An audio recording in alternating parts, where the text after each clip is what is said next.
ഇന്നിപ്പോ ആദ്യത്തെ മന്ത്രിസഭാ യോഗം കഴിഞ്ഞു സത്യപ്രതിജ്ഞയ്ക്ക് ശേഷം. തെരഞ്ഞെടുപ്പ് കാലത്ത് UDF 5 ഗ്യാരണ്ടികൾ ജനങ്ങൾക്ക് നൽകിയിട്ടുണ്ടായിരുന്നു. ആദ്യത്തെ മന്ത്രിസഭാ യോഗത്തിൽ തന്നെ അതിലെ 2 ഗ്യാരണ്ടികൾ നടപ്പാക്കാൻ തീരുമാനിച്ചു. ഒന്ന്, KSRTC ബസ്സുകളിലെ സ്ത്രീകൾക്കുള്ള സൗജന്യ യാത്ര അനുവദിക്കുന്ന സംബന്ധം ജൂൺ 15-ാം തീയതി മുതൽ നടപ്പാക്കും. അതിന്റെ വിശദാംശങ്ങൾ പിന്നീട് പ്രഖ്യാപിക്കും. ജൂൺ 15 മുതൽ, അടുത്ത മാസം 15-ാം തീയതി മുതൽ KSRTC ബസ്സിലെ സ്ത്രീകളുടെ സൗജന്യ യാത്ര ആരംഭിക്കും. രണ്ടാമത്തെ കാര്യം, ഒരു വയോജനങ്ങൾക്കായുള്ള പ്രത്യേക വകുപ്പ് രൂപീകരിക്കും എന്ന് ഇന്ദിരാ ഗ്യാരണ്ടിയിലുണ്ടായിരുന്നു. നിങ്ങൾ കേൾക്കുമ്പോൾ അത് തീരുമാനമെടുത്തിട്ടുണ്ട്. വയോജനങ്ങൾക്കായി പ്രത്യേക വകുപ്പ് രൂപീകരിക്കാൻ പോകണം. ഞാൻ വളരെ അഭിമാനത്തോടെ പറയുന്നു, എന്റെ അറിവിൽ നമ്മുടെ രാജ്യത്ത് ആദ്യമായിട്ടാണ് ഒരു സംസ്ഥാനത്ത് വയോജനങ്ങൾക്ക് വേണ്ടി പ്രത്യേകമായ വകുപ്പ് രൂപീകരിക്കുന്നത്. ഞങ്ങൾ ആ വകുപ്പ് രൂപീകരിച്ചതിന് ശേഷം ഇത് ഏറ്റവും ഭംഗിയായി നടപ്പാക്കിയ രാജ്യം ജപ്പാനാണ്. ഏറ്റവും ഭംഗിയായി വയോജനങ്ങളുടെ ഒരു ജീവിതം തന്നെ മാറ്റിമറിച്ച വിപ്ലവകരമായ ഒരു നടപടിയാണ് ജപ്പാനിലെ ഗവൺമെന്റുകൾ സ്വീകരിച്ചത്. നമുക്കിപ്പോൾ എല്ലാം ചെയ്യാനുള്ള പരിമിതികൾ നമുക്കുണ്ട്, എങ്കിലും ആ മോഡൽ കൂടി പരിശോധിക്കും. അതിനുള്ള ഒരു നല്ല സ്റ്റഡി അടുത്ത 1-2 മാസത്തിനുള്ളിൽ പൂർത്തിയാക്കി കേരളത്തിലെ വയോജനങ്ങളെ, ഞാൻ കരുതുന്നത് ഒരു സമൂഹം പരിഷ്കൃതമാണോ അല്ലയോ എന്ന് പരിശോധിക്കാനുള്ള ഒരു അളവുകോൽ ആ സമൂഹത്തിലെ മുതിർന്ന ആളുകളോട് എങ്ങനെ പെരുമാറുന്നു എന്നതാണ്. അപ്പൊ നമുക്ക് കേരളം സിവിലൈസ്ഡ് സൊസൈറ്റിയാണ്, പരിഷ്കൃത സമൂഹമാണെന്ന് ലോകത്തോട് മുഴുവൻ വിളിച്ചു പറയണമെങ്കിൽ പ്രായമായവരുടെ അല്ലെ അവരോട് ഏറ്റവും മാന്യമായി, അവരെ കരുതലോടുകൂടി അവരെ ചേർത്ത് പിടിച്ചുകൊണ്ടുള്ള ഒരു സമീപനവും പദ്ധതികളും കേരളത്തിൽ ഉണ്ടാകണം ധാരാളമായി. ഒരു വകുപ്പ് രൂപീകരിച്ച് അവിടെ കുറെ സെക്രട്ടറിയും ഉദ്യോഗസ്ഥരും വെക്കുന്ന അല്ല അതിന്റെ ഉദ്ദേശം. വലിയ ലക്ഷ്യങ്ങളാണ് അതിൻ്റെ അകത്തുള്ളത്. സ്വപ്നതുല്യമായ കാര്യങ്ങൾ ഈ വയോജന വകുപ്പ് രൂപീകരിച്ചതിന്റെ പുറകിലുണ്ട്. അത് പുറകെ സ്റ്റെപ്പ് ബൈ സ്റ്റെപ്പായിട്ട് നടക്കും. അതിനുള്ള വിശദമായ ഒരു പഠനം തന്നെയാണ് വയോജന വകുപ്പിനെ സംബന്ധിച്ചുള്ളത്. നമുക്ക് കേരളത്തിന് വലിയ താമസമില്ലാതെ ലോകത്തോട് മുഴുവൻ ഉറക്കെ വിളിച്ചു പറയാൻ പറ്റണം, ഞങ്ങളാണ് സിവിലൈസ് സൊസൈറ്റി, ഞങ്ങളുടെ പ്രായമായവരെ എങ്ങനെയാണ് നോക്കുന്നത് എന്ന് പറയണം. അതാണ്. അപ്പൊ ആ 2 ഗ്യാരണ്ടി നടപ്പാക്കാനുള്ള തീരുമാനം എടുത്തിട്ടുണ്ട്. ഇനി നമ്മൾ ഈ വാക്കാണല്ലോ പ്രധാനം. വാക്ക് പറയുമ്പോൾ മറന്നുപോലെ ഭയങ്കര എളുപ്പമാണ്. പക്ഷേ വിശ്വാസ്യത എന്ന് പറയുന്നത് ഏറ്റവും പ്രധാനപ്പെട്ട ഒരു കാര്യമാണ്.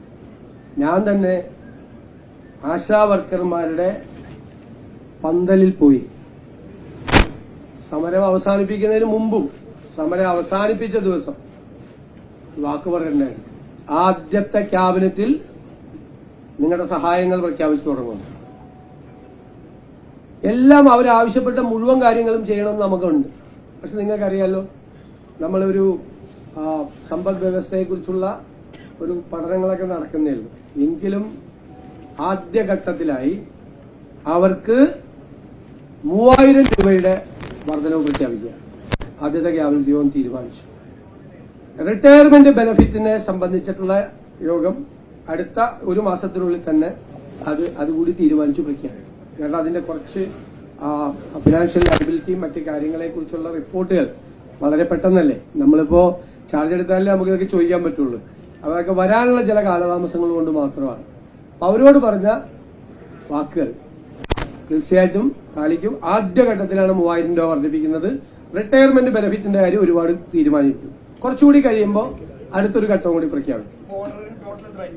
ഇപ്പോ നമുക്ക് ഉള്ളത് 9,000 രൂപയാണ് ഇപ്പൊ ഉള്ളത്. അത് 12,000 രൂപയാകും ഇപ്പൊ. പിന്നെ അംഗൻവാടി ജീവനക്കാരുടെ, വർക്കർമാര്, ഹെൽപ്പർമാർ, അവരുടെ പ്രശ്നങ്ങൾ നമുക്ക് അറിയാം.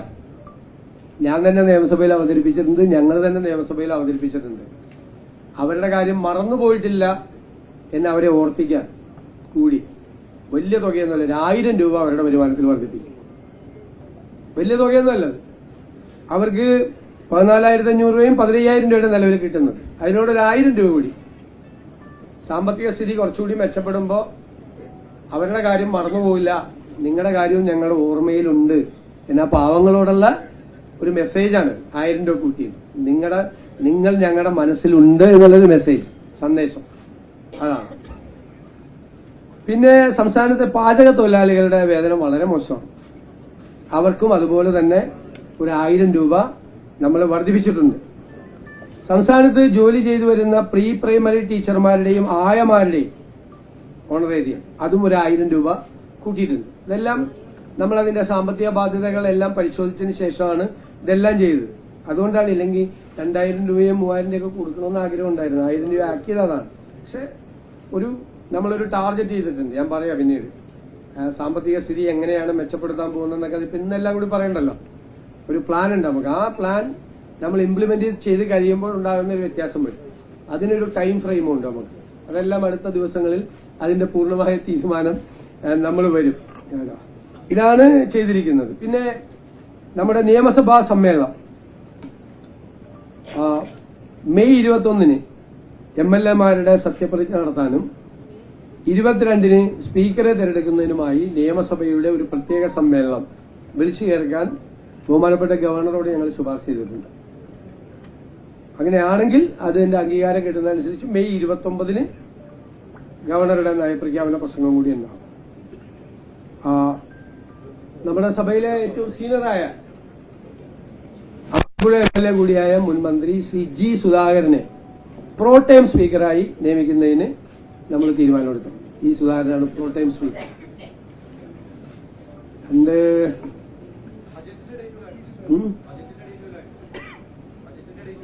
പറയാം ഗവർണറുടെ ഇത് കിട്ടിക്കഴിഞ്ഞിട്ട് നമുക്ക് പറയാം.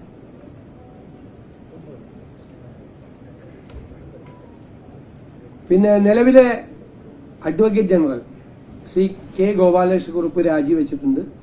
അദ്ദേഹത്തിന്റെ രാജി സ്വീകരിച്ചു.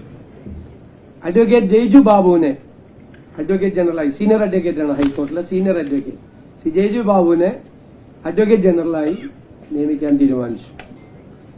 അതുപോലെ director general of prosecution Shri TA ഷാജിയുടെ രാജി സ്വീകരിച്ചു. Shri T. Asaf Ali, advocate T. Asaf Ali, നേരത്തെയും ഡയറക്ടർ ജനറൽ ഓഫ് പ്രോസിക്യൂഷൻ ആയിരുന്നു പണ്ട് ഉമ്മൻചാണ്ടി സർക്കാരിന്റെ കാലത്ത്. അദ്ദേഹത്തെ ഡയറക്ടർ ജനറൽ ഓഫ് പ്രോസിക്യൂഷൻ ആകാൻ വേണ്ടിയിട്ട് തീരുമാനമെടുത്തിട്ടുണ്ട്. പിന്നീട് വളരെ പ്രധാനപ്പെട്ട തീരുമാനം